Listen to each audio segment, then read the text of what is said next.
वेद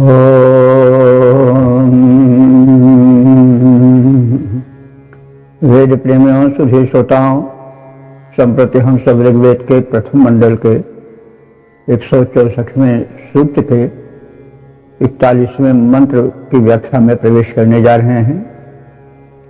यह मंत्र जगती नामक छंद में निबद्ध है। मंत्र दृष्टा ऋषि देवतमा औचथ्य हैं, देवता विश्व देवा।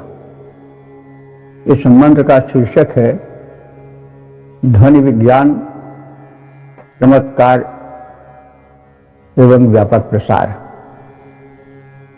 अब संबंधित मंत्र का प्रथम पाठ हो जाए।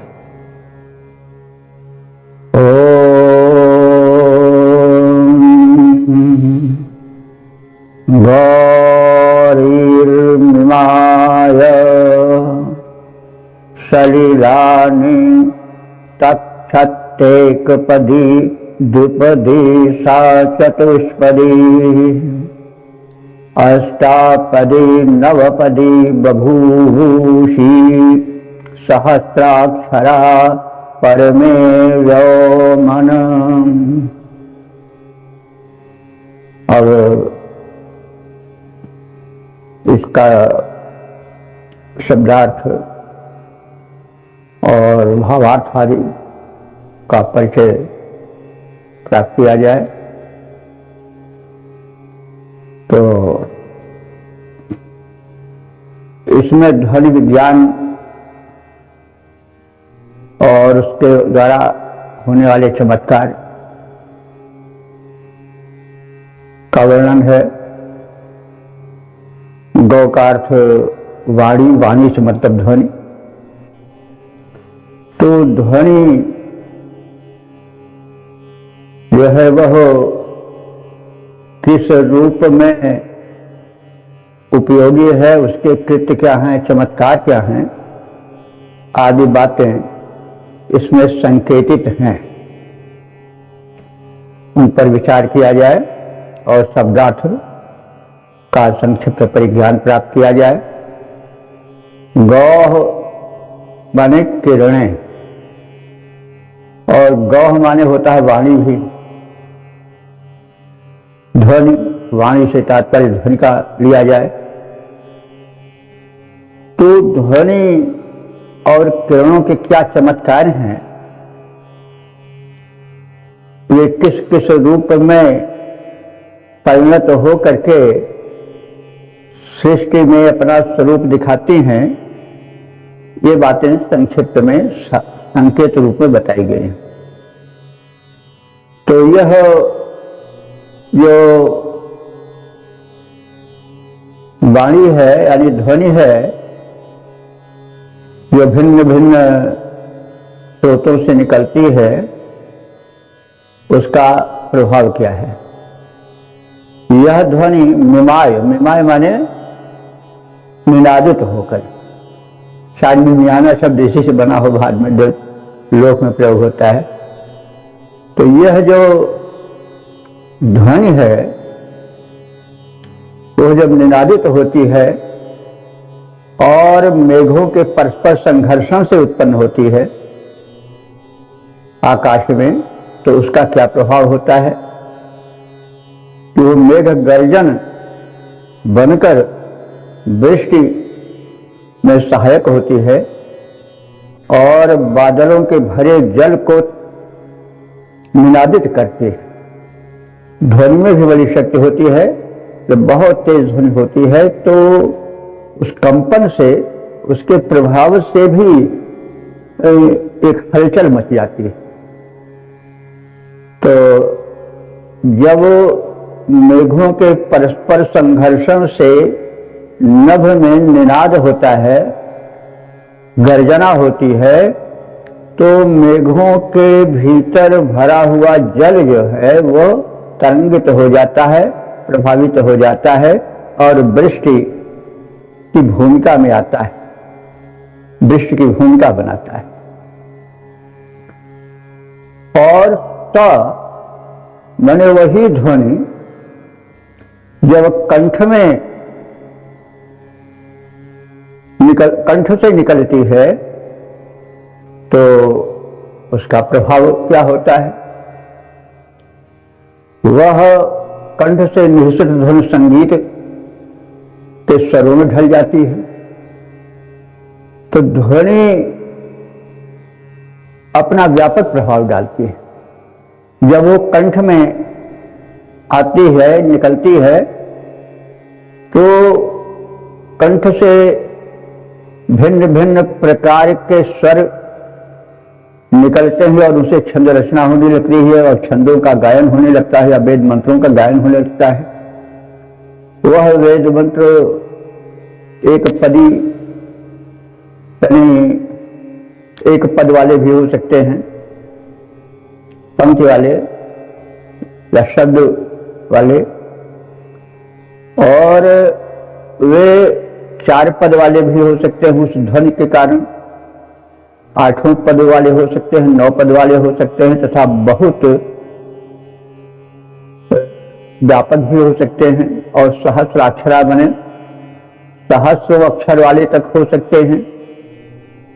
तो जब ध्वनि कंठ के माध्यम से निकलती है तो उससे संगीत की स्वर लहरी फूट पड़ती है और जो छंद होते हैं वे चाहे 1 पद वाले हों, 2 पद वाले हों, 10 पद वाले हों या सहस्रों पद वाले हों, वे सब उसके माध्यम से रूप पाते हैं।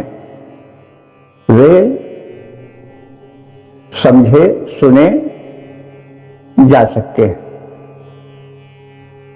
और वही ध्वनि परम व्योम में व्याप्त हो जाती है।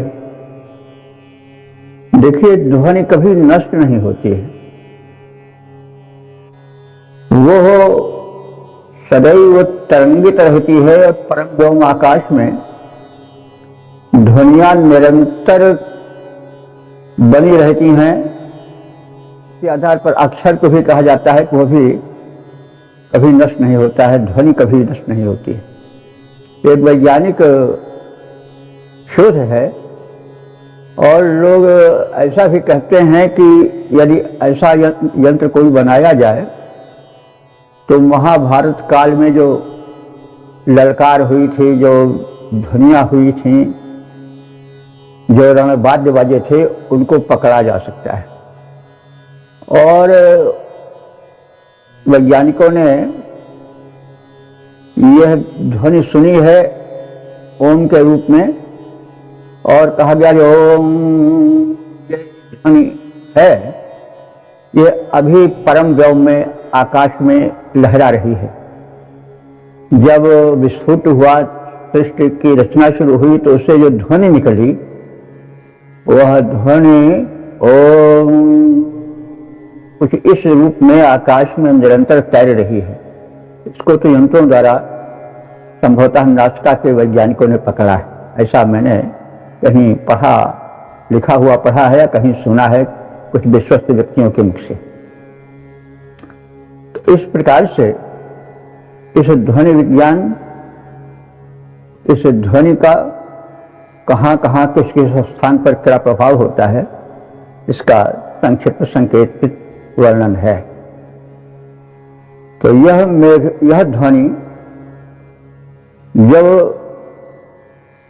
मेघों के परस्पर संघर्षों से उत्पन्न होती है, निनादित होती है और गर्जन बनकर फैल जाती है, तो बादलों में जो भरा जल रहता है, व्याप्त जल रहता है, वो वर्षा का प्रारूप धारण करता है और आंदोलित होकर के वृष्टि का कारण बन जाता है। और वही ध्वनि जब कंठगत होती है तो उस तरंग से काव्यमय वाणी बनकर वह गायकों के कंठ से फूट पड़ती है और वो छंदोबद्ध होकर 1 पदी, 2 पदी, 8 पदी, 9 पदी वाले छंदों में विभक्त हो जाती है। हजारों अक्षरों तक उसका विस्तार हो सकता है। वह संपूर्ण महाकाश में व्याप्त शब्दायमान है। ध्वनि के चमत्कार और वैविध्य का यहाँ वर्णन है। अब इसका हम छंदोबद्ध प्रारूप देख लें। यह ध्वनि तरंग बलवती परम उपयोगी बनकर आती है। यह ध्वनि तरंग बलवती बड़ी उपयोगी बनकर आती है। घन गर्जन बन जल आंदोलित कर वर्षण वही कराती है। वह महाकाश में व्याप्त वाक हो छंदोबद्ध उतर आती, संगीत स्वरों में ढल जाती। वह एक पदी द्विपदी से लेकर के सहस्रों तक उसकी गति हो जाती है। तो गौ का अर्थ वाणी या ध्वनि करके उक्त अर्थ किया गया है। गौ का अर्थ किरण भी होता है। रवि रश्मियां जलाकर्षण कर वृष्टि कराती हैं और सहस्रों चरण यानी सहस्रों अगणित रूप में वो आकाश में विचरण करते हैं। इस तरह से भी हम इसका आशय चाहें तो ले सकते हैं। ओम वेद प्रेमियों, सुधी श्रोताओं, संप्रति हम सब ऋग्वेद के प्रथम मंडल के 164वें सूक्त के 42वें मंत्र की व्याख्या में प्रवेश करने जा रहे हैं। यह मंत्र प्रस्तार पंक्ति नामक छंद में निबद्ध है। मंत्र दृष्टा जिसकी दीर्घतमा औचित्य है और देवता रवि रश्मियां हैं। शीर्षक है रवि रश्मियां और उनका विश्व से संबंध। अब संबंधित मंत्र का प्रथम पाठ हो गया है।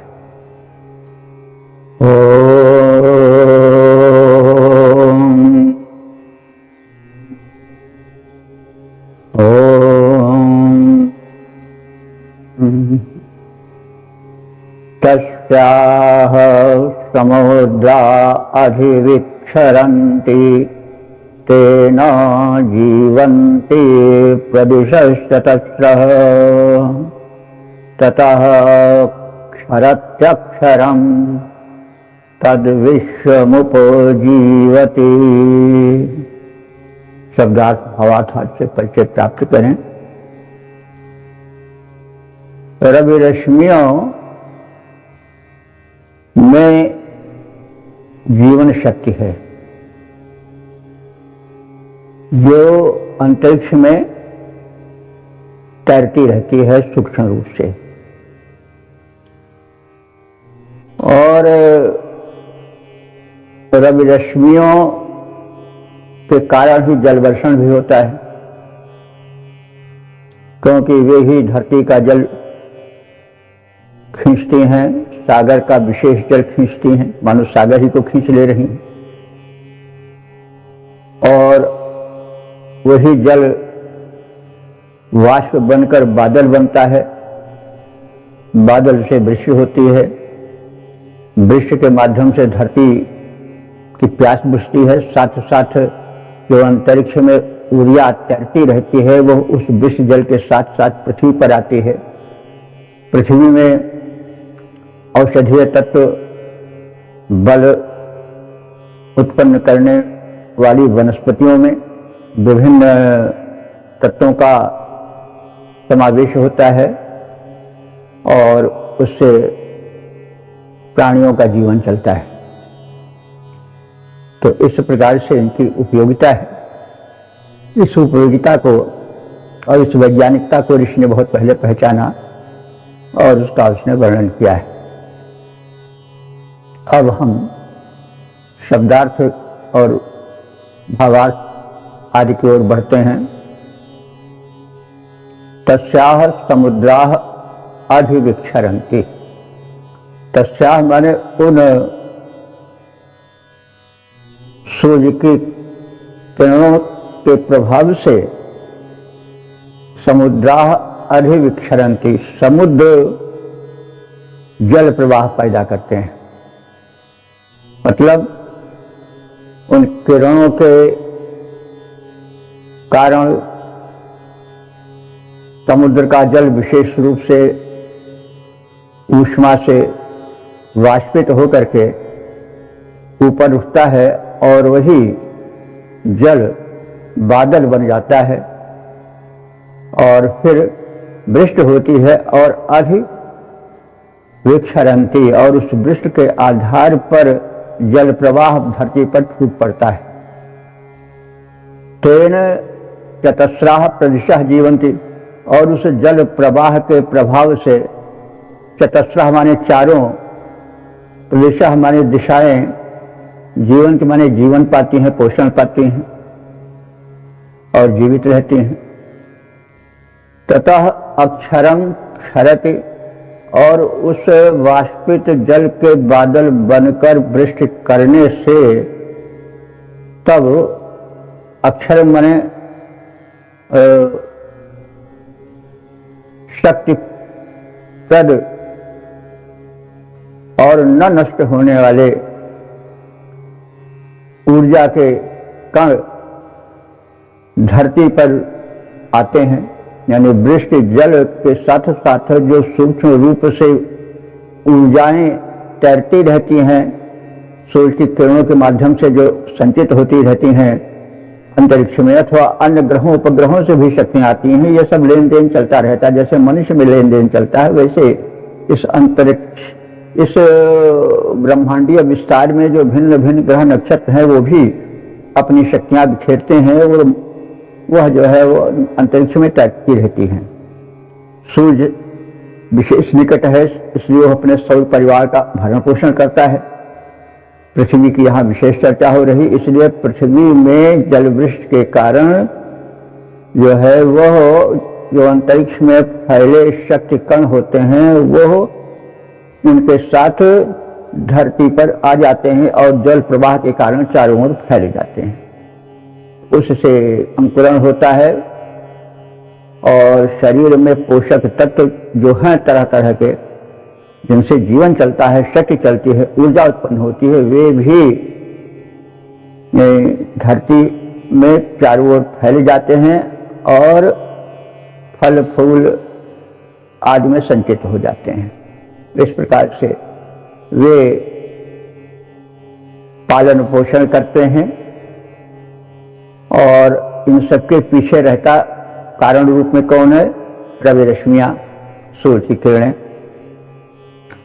उनसे पानी बरसता है और ततः तब विश्वम उपजीवत, विश्व माने संपूर्ण संसार, उपजीवत माने जीवन पाता है और वे विश्व के जीवन बनकर उतरती हैं। कौन? सूर्य की किरणें। यानी इससे अब तो हो गया कि सूर्य की किरणें वर्षा का कारण है, सूर्य की किरणें उष्मा का कारण है, वह जीवन का कारण है। इसीलिए सूर्य की बड़ी महिमा है। पिछले मंत्रों में भी कहा गया है कि सूर्य ही से सब कुछ है, सूर्य ही विष्णु है, सूर्य ही एकमात्र शक्ति है।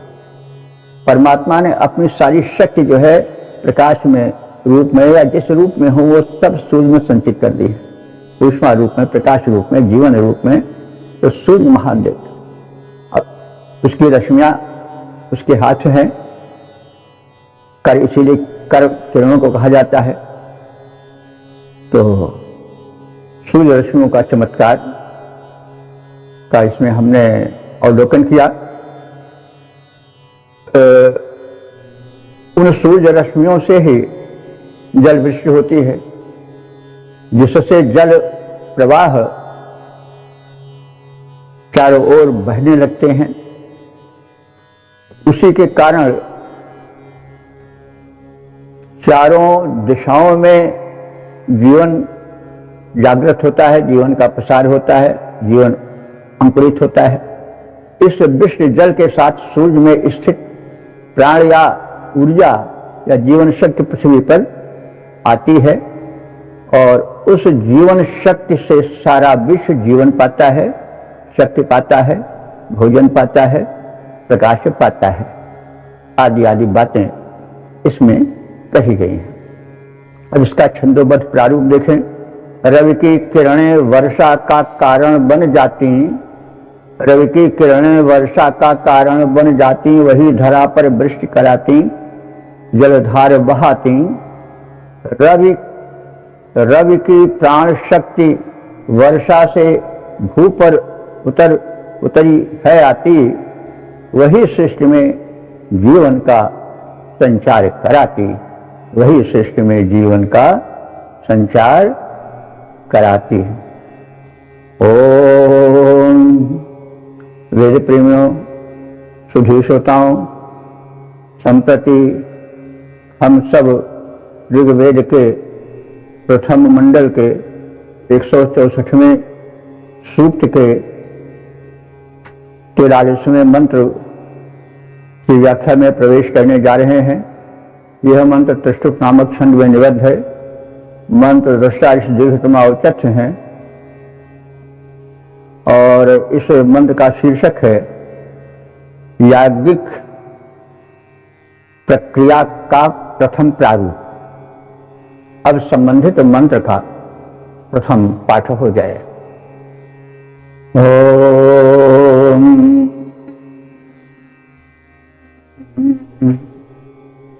शकमयं धूममाराद पश्यं विषुवता पर एनावरेण ओक्षाणं कृष्णीमपचन् प्रवीरास्तानि धर्माणि प्रथमान्यासन्। शब्दार्थ भावार्थ से परिचय पाएं तो अब यहाँ पर कह रहा है ऋषि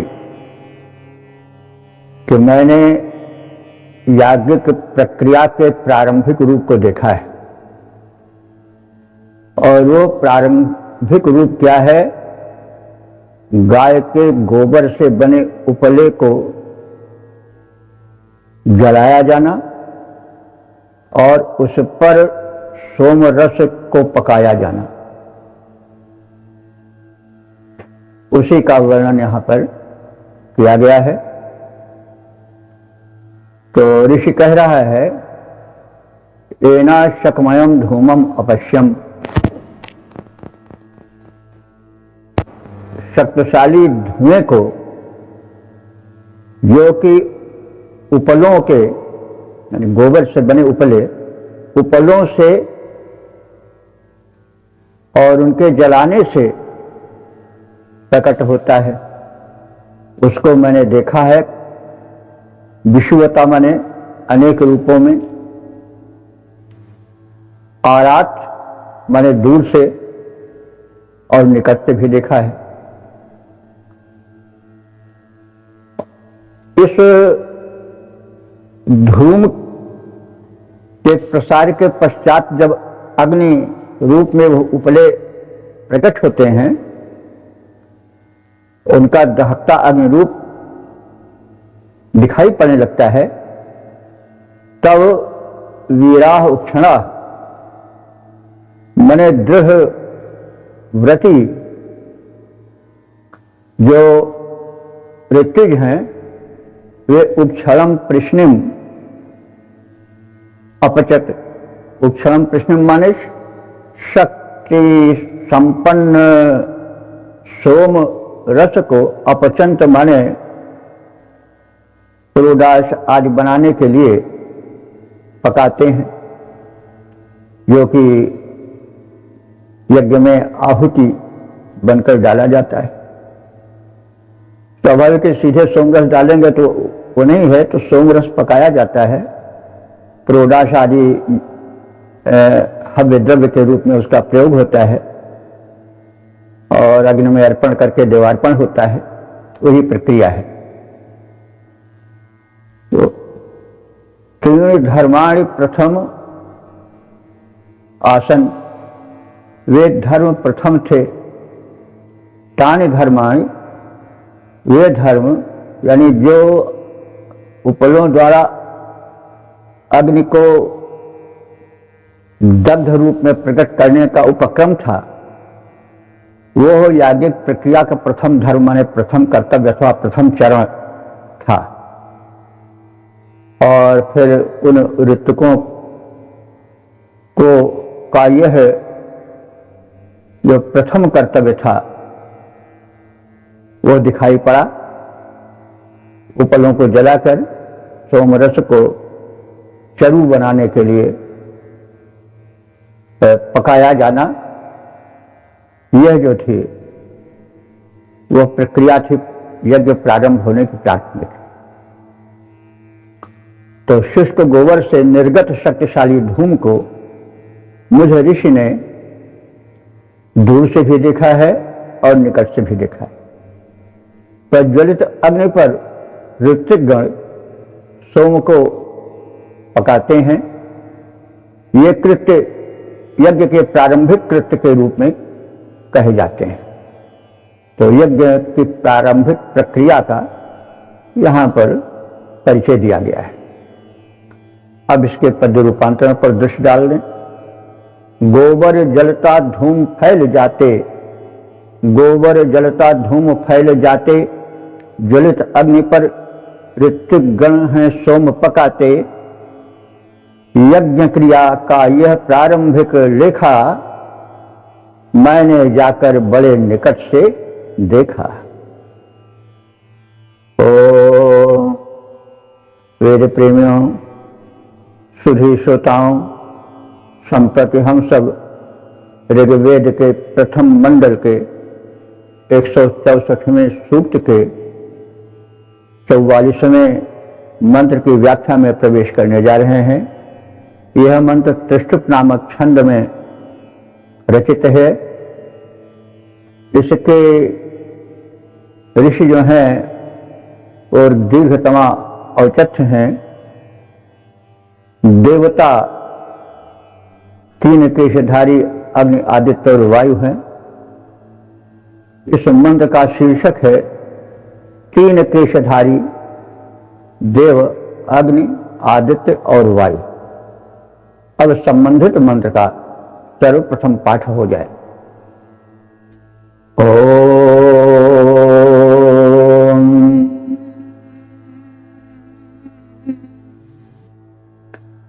त्रयः केशिन ऋतुथा विचक्षते संवत्सरे वपत एक एषाम् विश्वमेको अभिचष्टे सचीभिर्घ्राजिरे कस्य ददृशे न रूपम्। शब्दार्थ भावार्थ से परिचय प्राप्त करें। इस मंत्र में तीन केशधारियों का वर्णन है। वो तीन केशधारी कौन है? अग्नि, आदित्य और वायु। तो अब इनके जटाएं या केश कैसे हैं, हम उसको कैसे जाने? थोड़ा काव्य में वर्णन है, क्योंकि ऋग्वेद एक काव्य भी है। तो अग्नि की शिखाएं यानी लपटें या उससे उठने वाला धूम ही उसका केश माना जाता है या कहा जा सकता है। तो अग्नि तो लपटों या धूम के केश को धारण करने वाला है। आदित्य सूर्य जो है वह किरणों के जटा जाल को धारण करते हैं। और वायु जो है वो तीव्र गति से चलने वाले चक्रवात या अंधड़ आदि में केशधारी बन जाते हैं। कैसे? तिनकों के, तिनके जो हैं वे उनके केश हैं। तो वायु के झकोरों में उड़ने वाले तिनकों के केश के कारण वायु ही केशधारी कहे गए हैं।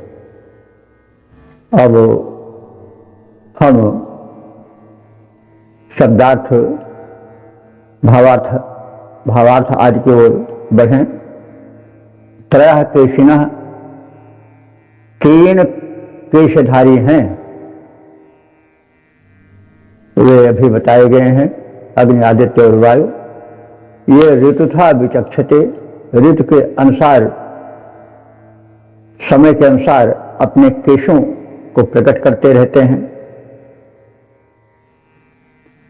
येषाम् एकः संवत्सरे वपते, ऐसा माने इन सब में तीनों में एक, यानी अग्नि तो संवत्सरे बपते, वर्ष भर में एक बार अपना रूप प्रकटाता है या उपजता है। यह कैसे? ऐसा कि जब अग्नि एक बार जागृत हो जाता है, प्रकट हो जाता है, तो उसे उस समय वर्ष भर जलाया जाता था। अब आज की स्थिति नहीं थी कि माचिस वगैरह हो, सब जला दे, लाइटर हो। तो एक बार अग्नि प्रज्वलित करके गृहस्थ उस अग्नि को वर्ष भर जलाए रहते थे। अग्नि जियाई जाती है ऐसा कहा जाता था। हम लोग बच्चे जब बचपन में थे तो लोग आग मांगने जाते थे गांव में। सब घर में नहीं रहती थी तो लोग दूसरे घर से मांग लेते थे। तो अग्नि जिलाई जाती थी, राख में से ढक करके अग्नि जीवित पड़ी रहती थी, यानी वो अंगारा ही रूप में मिलती थी और राख नहीं रहती थी। तो किस प्रकार से जो एक केशधारी है अग्नि, वो तो संवत्सर में यानी एक वर्ष में एक बार जलाई जाती है और फिर हरदम वो जीवित रखी जाती है। बड़े लोग, बड़े राजाओं महाराजाओं का यज्ञ तो होता था, तो वो तो अरण के घर्षण से उत्पन्न होता था। लेकिन सामान्य भी यज्ञ करते थे किसी न किसी रूप में रोज। यह है हमने लिखित देखा है कि याज्ञिक प्रक्रिया जो थी वो एक तरह से अनिवार्य थी। प्रत्येक गृहस्थ किसी न किसी रूप में आहुति डालता था, चाहे कुछ न हो तो गुड़ घी और कुछ धूप की लकड़ी को एक में मिला करके आहुति करे। लेकिन आहुति देना, यज्ञ करना छोटे या बड़े किसी न किसी रूप में प्रत्येक गृहस्थ के लिए अनिवार्य थी। प्रत्येक घर में एक क्रिया होती थी। तो इसीलिए कहा गया है कि साल में एक बार जलाई जाती थी। सामान्य के लिए है कि एक बार अग्नि प्रज्वलित करके उसको जलाए रहा जाता था वर्ष भर। यह प्रक्रिया चलती थी, वैदिक युग की बात है यह। तो वही बात कही जा रही है कि उन तीनों में से, केशधारियों में से एक केशधारी जो अग्नि है वो तो संवत्सर में एक बार प्रतिष्ठित किया जाता है और उसके पश्चात उसके द्वारा यज्ञ कार्य वर्ष भर चलता रहता है। और दूसरा जो केशधारी है वह कौन है? वह है शची भी विश्वम अभिचष्ठे। वह सूर्य है जो अपनी शक्ति से वर्ष भर अपने किरण केश जाल को फैलाता रहता और प्रकाशित संपूर्ण परिवेश को, जगत को करता रहता है। एक से एक जो तीसरा है अर्थात वायु है, वो ध्राजे ददृशे, उसकी गति तो अनुभव की जाती है, देखी जा सकती है, लेकिन रूपम ना, लेकिन उसका कोई अग्नि या सूर्य का रूप नहीं है जो देख मिले। उसके झोंके, उसके स्पर्श तो देखे जाते हैं, यानी अनुभव किए जाते हैं, लेकिन कोई उसका आकार प्रकार सूर्य और अग्नि की तरह से नहीं देखा जा सकता है। तो इस प्रकार से तीन केशधारियों का, अग्नि का और सूर्य का और वायु का यहाँ पर वर्णन किया गया है। तो केश युक्त तीन देव हैं, उनमें से एक अग्नि है, दूसरे आदित्य सूर्य देव हैं और तीसरे वायु हैं। उनमें से एक अग्नि है जो वर्ष भर में एक बार प्रज्वलित होता है। एक बार अग्नि प्रज्वलित कर सतत प्रज्वलित रखा जाता है और उससे छोटे या बड़े रूप में प्रत्येक गृहस्थ के घर में यज्ञ प्रक्रिया चलती रहती है। प्रतिदिन यज्ञ कार्य निष्पन्न होता रहता है। और जो एक दूसरा केशधारी है सूर्य, उसके केश जाल किरणों के रूप में फैले रहते हैं। वो अपनी किरणों से समस्त संसार को प्रकाशित करता रहता है। और जो तीसरा केशधारी है वायु है। वायु के केश क्या हैं? झकोरों में उड़ने वाले तिनके, उनके कारण केशधारी है। जो गति से तो दिखाई देता है, यानी उसका अनुभव होता है, प्रतीति होती है, चाक्षुष प्रतीति न हो लेकिन अनुभव वाली प्रतीति होती है कि पवन का झोंका है, चल रहा है, उसका स्पर्श तो अनुभव ही होता है। किंतु उस वायु का कोई रूप नहीं दिखाई देता है, जैसे अग्नि का और सूर्य का दिखाई देता। तो इस प्रकार से हमने संक्षिप्त रूप में शब्दार्थ और भावार्थ को जाना। अब पद रूपांतरण पर ध्यान दें। तीन केशधारी इस जग में नित्य दृष्टि में आते, अग्नि और आदित्य वायु कहकर ये जाने जाते। अग्नि और आदित्य वायु कहकर ये जाने जाते। अग्नि वर्ष में एक बार प्रज्वलित किया जाता है, और दूसरा सूर्य है जो किरणों से जग को चमकाता है। तीसरा वायु है जो केवल निज गति से जाना जाता है, अशरीरी, अस्तु न उसका रूप दृश्य में आता।